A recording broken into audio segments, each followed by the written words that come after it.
नमस्कार दोस्तों, मैं नया उजाला सोशल फाउंडेशन से सुकन्या मैम आज फिर से एक नया वीडियो लेके हाजिर हूँ। इस वीडियो में हम लोग वायु प्रदूषण के बारे में बात करेंगे और एवं इसका क्या क्या रीजंस है उसके बारे में हम लोग देखते हैं। इफेक्ट्स ऑफ एयर पोल्यूशन यानी वायु प्रदूषण के क्या क्या इफेक्ट्स है।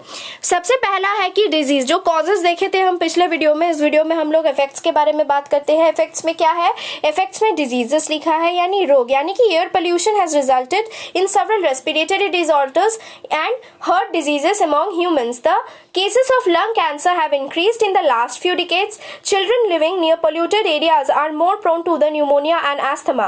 Many people die every year due to the direct or indirect effect of air pollution.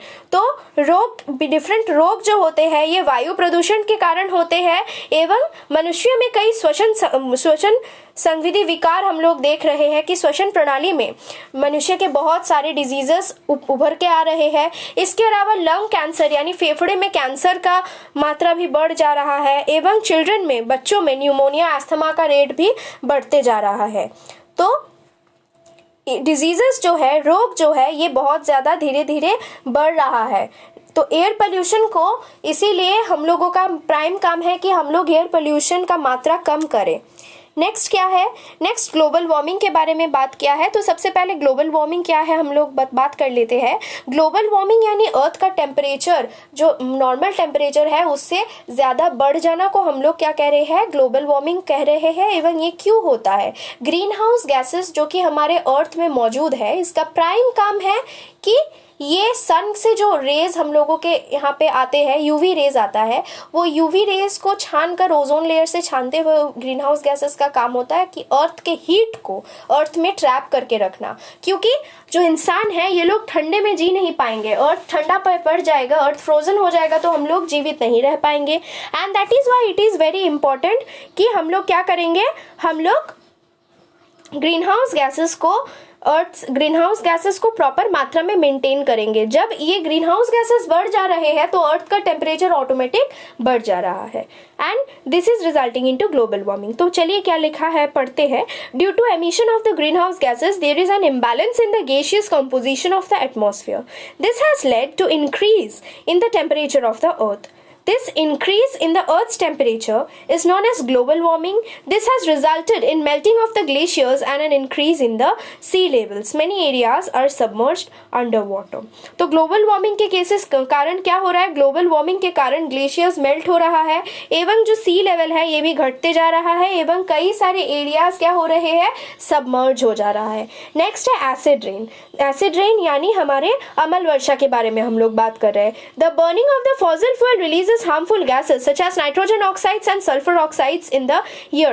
तो एसिड रेन एवं अम्ल वर्षा के कारण में क्या हो रहा है, अम्ल वर्षा में जो अम्ल वर्षा का जो मेन रीजन है, इसके कारण फसल खराब हो जाता है, खेती खराब हो जाता है, ह्यूमन का हेल्थ को ये डायरेक्टली इफेक्ट करता है। तो अब अम्ल वर्षा की बात करेंगे तो जो फॉसिल फ्यूल्स होते हैं, हार्मफुल गैसेस जो एटमॉस्फेयर पे मौजूद होते हैं जैसे नाइट्रोजन डाइऑक्साइड, सल्फर डाइऑक्साइड, ये सारे क्या करते हैं, ये सारे जो हम लोगों का फॉसिल फ्यूल बर्न करने से रिलीज होता है एटमॉस्फेयर में, ये प्रेसिपिटेशन के जरिए जो ड्रॉपलेट्स, वाटर ड्रॉपलेट्स बनते हैं, यानी कि जो पानी की बूंदें बनते हैं, पानी की बूंदें जब मिलके बादल बनते हैं तो वही प्रक्रिया में हम लोग देख रहे हैं कि पानी की बूंदों में यही हार्मफुल गैसेस का मिलावट हो रहा है, नाइट्रोजन ऑक्साइड और सल्फर डाइऑक्साइड का मिलावट हो रहा है, जिसके कारण जो बादल बन रहे हैं वो एसिडिक या अम्ल नेचर के बन रहे हैं, अम्ल गुणों से भरे हुए बन रहे हैं। एवं जब वही बादल से बर्षण हमारी पृथ्वी में आ रहा है तो उसको हम लोग अम्ल वर्षा का नाम दे रहे हैं एवं अम्ल वर्षा हमारे लिए बहुत ही ज्यादा हानिकारक होते जा रहा है। ठीक है, नेक्स्ट क्या है, नेक्स्ट है ओजोन लेयर डिप्लीशन यानी जो हमारे ओजोन परत है इसका क्या हो रहा है, ओजोन परत का हम लोग देख रहे हैं रिक्तीकरण हो रहा है, यानी ये धीरे धीरे घटते जा रहा है। ओजोन लेयर क्या है, ओजोन लेयर या O3 लेयर हमारे एटमॉस्फेयर में एक, हमारे वातावरण में एक लेयर है, एक परत है जो कि सन का अल्ट्रावायलेट, सूर्य का जो अल्ट्रावायलेट रे है, ये अल्ट्रावायलेट रे को पृथ्वी में अंदर आने नहीं देता है एवं रिफ्लेक्ट कर देता है। लेकिन अब अगर ग्रीन हाउस गैसेस बढ़ते जा रहे हैं जैसे देख रहे हैं तो क्या हो रहा है, ग्रीन हाउस गैसेस एवं डिफरेंट कार्बन्स के कंपाउंड्स, हेलोकार्बन्स जैसे क्लोरोफ्लोरोकार्बन्स का बात करेंगे, हेलोजन्स का बात करते हैं, हैलेंस का बात करते हैं। तो ये सारे कार्बन कंपाउंड्स के रिलीज होने से हम लोग देख रहे हैं कि ओजोन लेयर में धीरे धीरे छेदा आ रहा है, जिसके कारण ये यूवी रे डायरेक्टली हमारे अर्थ में एंटर कर रहा है। तो नेक्स्ट क्या है, नेक्स्ट पॉइंट है ozone layer depletion. The release of the chlorofluorocarbon, halons and hydrofluorocarbons in the atmosphere is the major cause of the depletion of the ozone layer. The depleting ozone layer does not prevent the harmful ultraviolet rays coming from the sun and causes skin disease and eye problems among the individuals। तो ये हमारे ultraviolet rays जो है, ये सूर्य के जो आपका UV rays है, ये हमारे इसमें पृथ्वी में आने के कारण क्या हो रहा है, हमारा स्किन डिजीज हो रहा है, बहुत चमड़े में डिफरेंट टाइप्स ऑफ रोग दिखाई दे रहा है, आंखों की रोग दिखाई दे रहा है, आदि बहुत सारे और भी प्रॉब्लम्स कॉज हो रहा है। नेक्स्ट लास्ट पॉइंट है हमारे इफेक्ट ऑन एनिमल्स। एनिमल्स पे क्या इफेक्ट हो रहा है, the air pollutant suspended in the water bodies are affecting aquatic life. Pollution also compels the animals to leave their habitat and shift to a new place. This renders them stray and has also led to extinction of a large number of animal species. अब क्या हो रहा है, animals पे इसका, जानवरों पे इसका क्या प्रभाव पड़ रहा है वायु प्रदूषण का।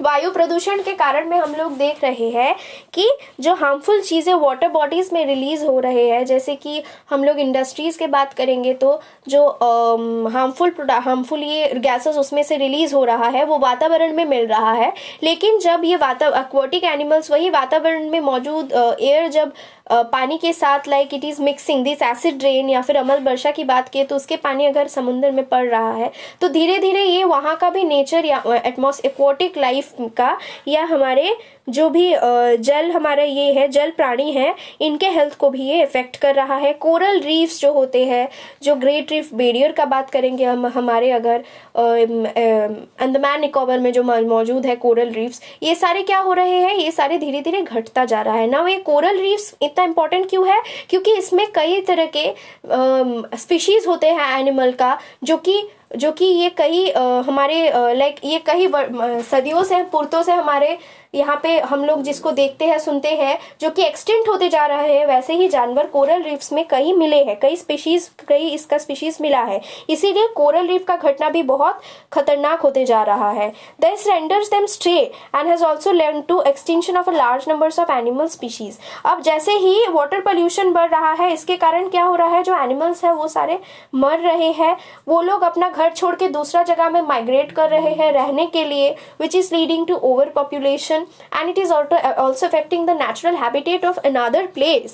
and इसके कारण क्या हो रहा है, बहुत सारे ऐसे स्पीसीज जो लाइक एक टाइम के लिए एक दूसरे जगह में जाते हैं रहने के लिए या फिर अपना घर छोड़ के दूसरा जगह रह रहे हैं रहने के लिए आदि, ये क्या हो रहे हैं, इधर ये लोग शिकार बन जा रहे हैं या फिर ये लोग शिकार कर रहे हैं। तो ये जो नेचुरल इकोसिस्टम है इसको डायरेक्टली इम्पैक्ट कर रहा है। सो अगर वीडियो आपको अच्छा लगे so please do like share and subscribe Naya Ujala social foundation for more such interesting videos. Thank you.